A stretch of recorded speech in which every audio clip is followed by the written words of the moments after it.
إن المرء المسلم بلا قرآن في شهر رمضان كمن يريد حياة بلا ماء ولا هواء. وإن صلة بعض الصائمين بكتاب ربهم صلة رتيبة لا تعدو كونها تمتمات يهذون بها آيات القرآن هذا، لا يدرون ما قرأوا ولا يفهمون ما تلوا.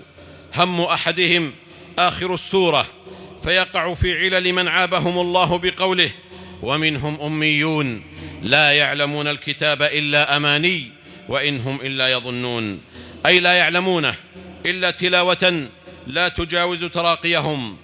تجاوز تراقيهم، فلربما تفننوا فيه باللحن وتشدقوا في النطق فألهاهم هذا وذاك عن سهولة القراءة وحسن التدبر. قال أبو عمرو الداني أحد أئمة القراءات والتفسير في القرن الرابع: فليس التجويد بتمضيغ اللسان ولا بتقعير الفم ولا بتعويج الفك ولا بترعيد الصوت ولا بتمطيط الشد ولا بتقطيع المد ولا بتطنين الغنات ولا بخصرمة الراءات، قراءة تنفر منها الطباع وتمجها القلوب والأسماع، بل القراءة السهلة العذبة الحلوة اللطيفة. انتهى كلامه رحمه الله. ألا إن شهر رمضان لفرصة كبرى في أن يطهر المرء نفسه بالصوم في النهار حتى تتهيأ لتدبر آيات القرآن في الليل، فإن ساعات الليل أجمع على التلاوة، لأن الصوم في النهار تخلية والقيام بالقرآن في الليل تحلية. والله جل وعلا يقول: إن ناشئة الليل هي أشد وطئا وأقوم قيلا. فاتقوا الله معاشر الصائمين، واعلموا أن هذا الشهر الكريم يحمل في طياته معنى الجود والإنفاق والشفقة. هو شهر النفوس السخية والأكف الندية، شهر يشرئب فيه المنكوبون إلى أيادي ذوي اليسار والجدة، فليكن للمرء في ذلكم سهم راجح، ولا يترددن لحظة واحدة في كفكفة دموع المعوزين واليتامى والأرامل من أهل بلده ومجتمعه، ولا يشحن عن سد مسغبتهم وتجفيف فاقتهم.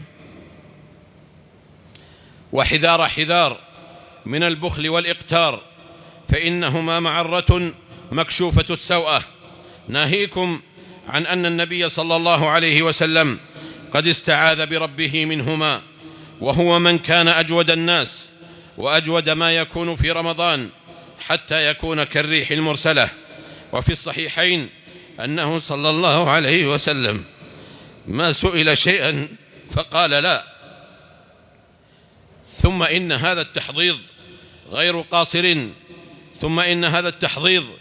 غير قاصر على ذوي المسكنة وحسب، بل إنه ليرتد أمانه وبشارته إلى الباذلين أنفسهم.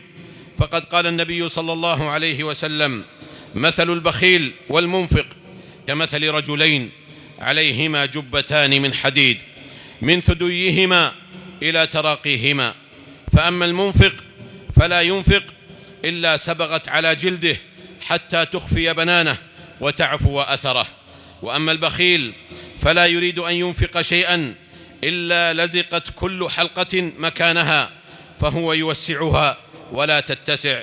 رواه البخاري ومسلم. والمعنى عباد الله أن ذا الجود والسخاء إذا هم بالصدقة انشرح لها صدره وطابت بها نفسه وتاقت إلى المثوبة فتوسعت في الإنفاق، ولا يضيره الحديد بل هو يتسع معه حيثما اتسع. بيد أن البخيل القتور إذا حدث نفسه بالصدقة جبن عنها وضاق صدره وانقبضت يداه وأحس كأنما ينفق من عمره وفؤاده، حتى يعيش في أنانية ضيقة لا يرى فيها إلا نفسه، غير مكترث بذوي الحاجة والفاقة. وإن هذا وأمثاله قد وضعوا الإسر والأغلال في أيديهم وجعلوها مغلولة إلى أعناقهم. وقد قال الله تعالى: قل لو أنتم تملكون خزائن رحمة ربي إذن لأمسكتم خشية الإنفاق وكان الإنسان قتورا. ألا إنه ليس شيء أشد على الشيطان وأبطل لكيده وأدحر لوسواسه من صدقة طيبة يعلن بها الباذل انتصاره على هواه وعلى الشيطان في تخويفه وما يعد به العباد من الفقر، وما يعدهم الشيطان إلا غرورا. الشيطان يعدكم الفقر ويأمركم بالفحشاء، والله يعدكم مغفرة منه وفضلا، والله واسع عليم. فذلكم وعد الشيطان وهذا وعد الله، إن الله لا يخلف الميعاد. فيا باغي الخير أقبل ويا باغي الشر أقصر.